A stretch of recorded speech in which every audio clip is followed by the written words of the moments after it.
What's up guys, welcome to the channel. My name is Jeremy and today we're gonna suffer a little bit together.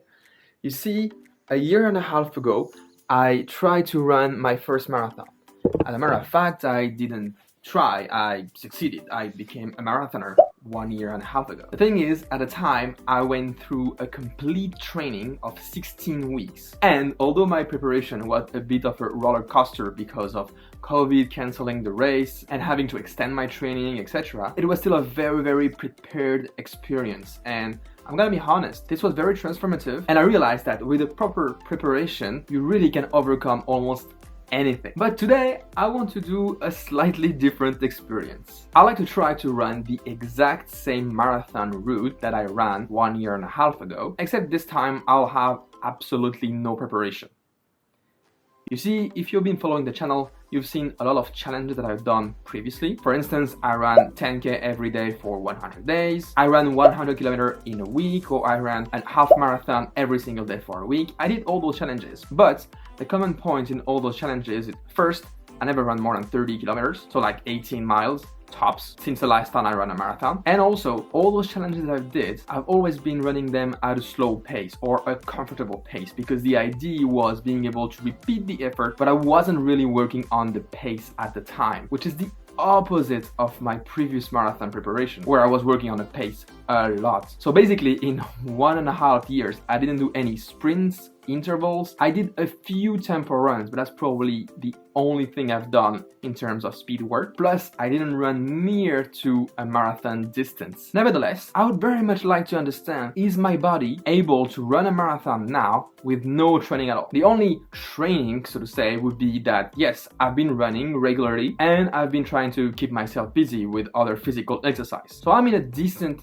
physical shape, but I'm nowhere near as prepared as I was the first time I ran this marathon. And that is why I think it's gonna be an interesting experience to see how my body reacts trying to run a distance that I haven't run in a year and a half without any preparation at all. To top it off, 3 weeks ago, Margot and I had to fly back to France just for 2 days, but unfortunately I couldn't run there. I was just too busy for those 2 days. And then coming back, we had to go through a 10 days of quarantine here in the UK. Therefore, I only been able to run a 10k 4 days ago and a 15k 2 days ago. That is my only preparation. So in a sense, I am tapered very well. I'm well rested, but also I have no clue if I really have it in me to run 26.2 miles. But that's why it's a challenge. So let's go get changed and try to run this marathon.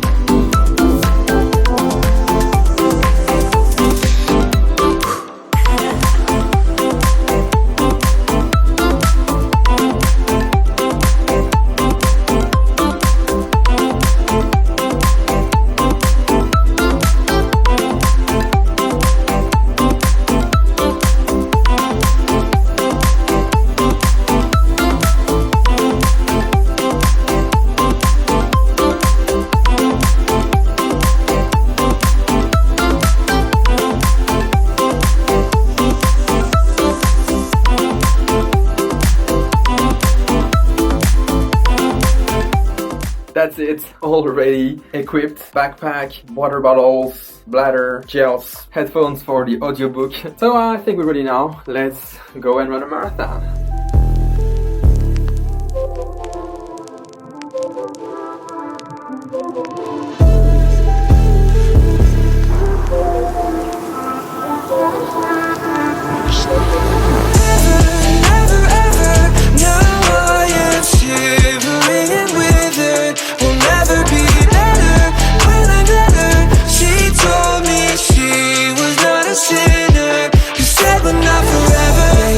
Turn back, you know I'm a real dumb sack. Look at me now, here I go down, here I go down. I just passed 6 miles and I'm starting to feel a bit of a pain in my right ankle, as well as a small blister on my left foot.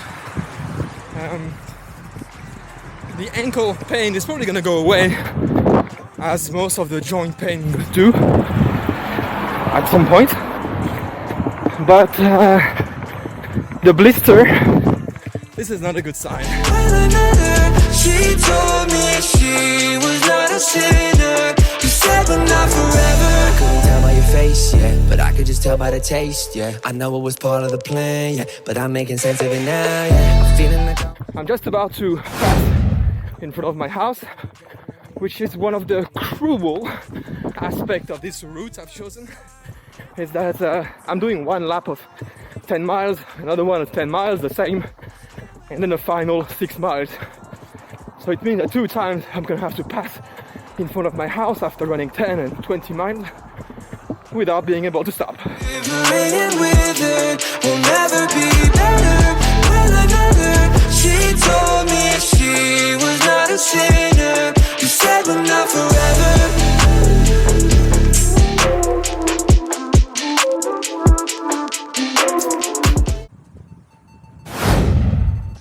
Just past the 11 mile mark. In a way, I'm close to halfway, which is good and terrifying at the same time. Time for the first snack. Right now, cherry taste. Woohoo!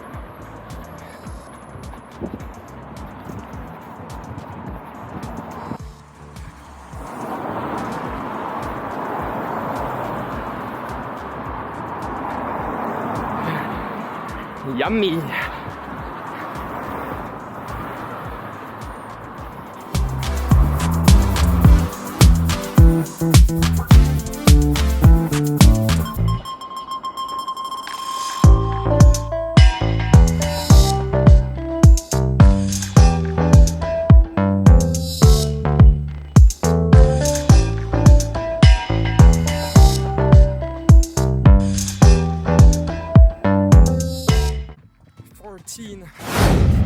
Mark.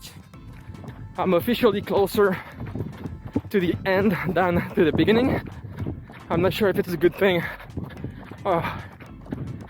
It's starting to be really painful in the legs. My pace has already started declining, and yeah, I don't know. I'm hoping it gets easier at some point, but I'm really doubting that I'm gonna be able to finish. I swear, for you, I'll give it my best shot. But the idea that I still have 12 miles to go, it's going to be hard.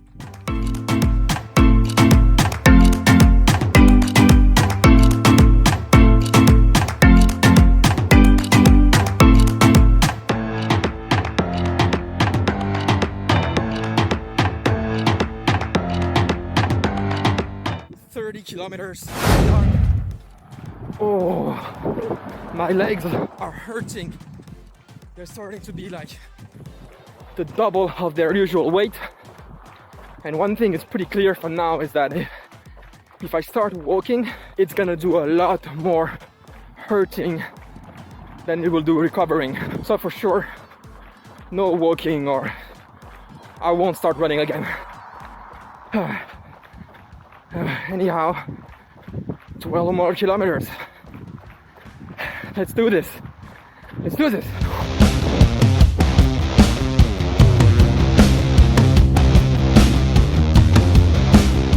Five more kilometers to go. Just basically a short park run, right?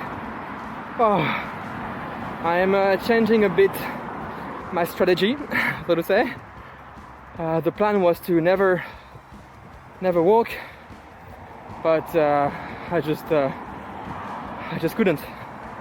So I'm gonna go through a walking, running phase. Right now I'm coming to the very last hills, so I'm gonna go and walk all the way up. Hopefully I can start running again after that.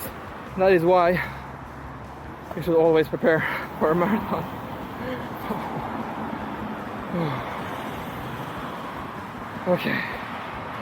Okay, just a 5K.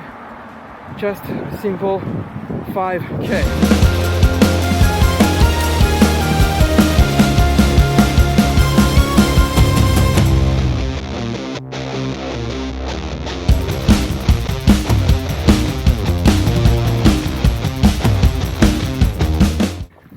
25 miles. Oh. One last. I don't know why, but I can't stop thinking about the book from Scott Jurek called Eat and Run, where he explained that the sentence he always says to motivate himself is sometimes you just do things. For this last 1 mile, let's just say that sometimes you just do things.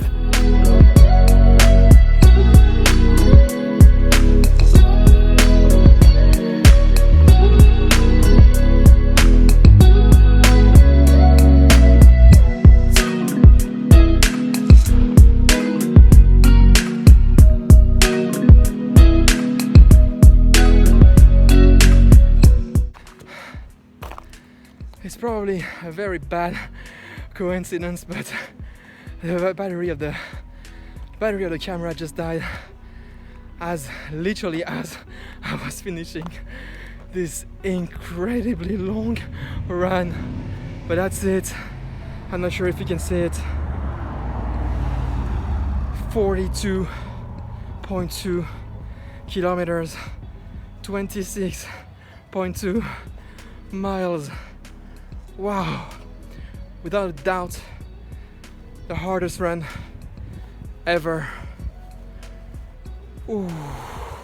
So here we are, 4 hours 25 minutes exactly, which means that I kept a pace of 6 minutes and 15 seconds per kilometer. Overall, I'm not really sure what to say about this pace. I think it's pretty decent to run a marathon in 4 hours 25 minutes if you had absolutely no training, just going like that. But at the same time, the exact same routes, I managed to run it in 3 hours and 52 minutes just a year and a half ago, and I feel like in between I did run quite a lot, so I should have improved a little bit. I think it shows very well that training for speed is not the same thing as doing a lot of running on your own at your own pace. And although between the first marathon and this one, I did run for 100 days, 10 kilometers every single day, which means that I did endure and improve my recovery, I guess. I think I run pretty consistently in the 1 year and a half that split those two marathons. But one thing that I really didn't do at all for 1 year and a half is speed work. No sprints, no tempo runs, no intervals, nothing. I really focused on trail, on feeling well, having a lot of positive feelings on the run, which is really good, don't get me wrong, but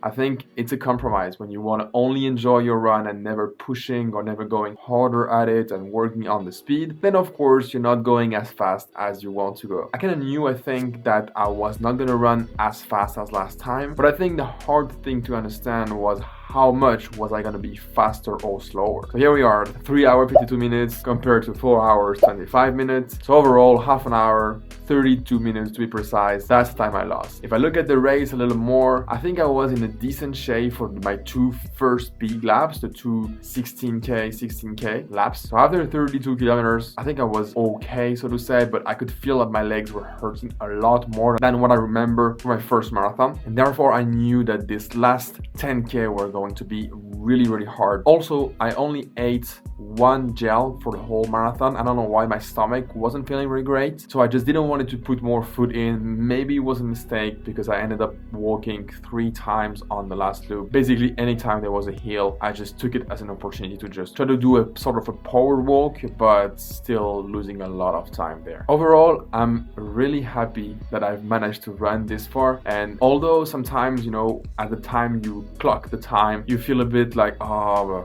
why did I run so much slower than last year, etc. But at the end of the day, I need to refocus and try to think that I am extremely grateful for all the things that happened this 1 year and a half. I'm grateful for all the challenges that I got to do, running every day, running all this trail, and I don't think we should be envious or jealous of what we couldn't have achieved. I think we should just look at what we've done and be happy about it. And I'm really happy the way that this 1 year and a half turned out in between those to marathon. And I'm also very thankful for having the health and the body able to run those kind of distances. There are a lot of people who don't have this chance, who have disease or handicap or something that would prevent them from doing this extraordinary thing that we love, running marathon, half marathon, trails, etc. And I'm really thankful that I can keep on doing this extraordinary thing, and I don't want to take it for granted. Today I'm able to run a marathon. This is really huge. I'm 28 years old and I really enjoy my life at the moment. I have the ability to run 3, 4, 5, sometimes 6 times a week. It's extraordinary, and I don't want to look like a mean kid who doesn't have his candy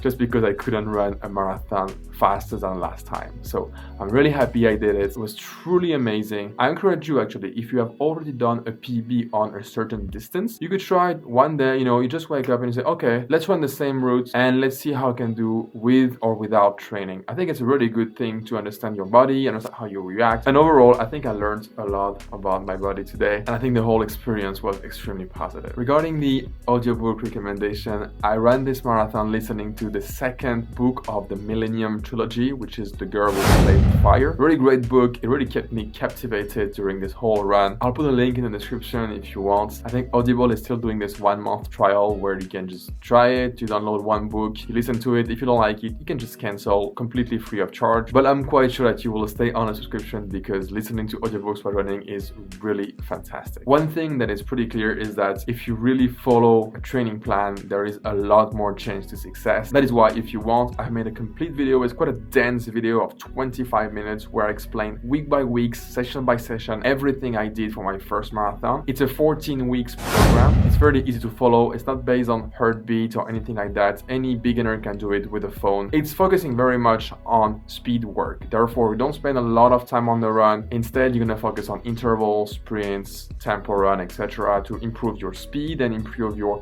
resistance to this very hard effort that you're going to feel in your first marathon. And to me, it worked tremendously well for the first time. As I said, I ran in 3 hours and 52 minutes, and I was only aiming at 4 hours. That was going to be my best wish, and I ended up beating this for like 8 minutes. So I think the training plan is pretty good. But anyway, I'll put a link in the description as well if you want to have a look. If you are a running nerd like I am and you like to go on Strava and look at other people's run, I'll put a link in the description to this marathon, and I'll also put the link from the previous one so you can actually compare them. That'll be pretty cool if you want. So I'll put both things in the description. Kudos are very much appreciated. That's it. Now I'm gonna leave you with this 14 weeks program, step by step, every session detail about how I ran my first marathon. As always, thank you very much for watching, and until next time.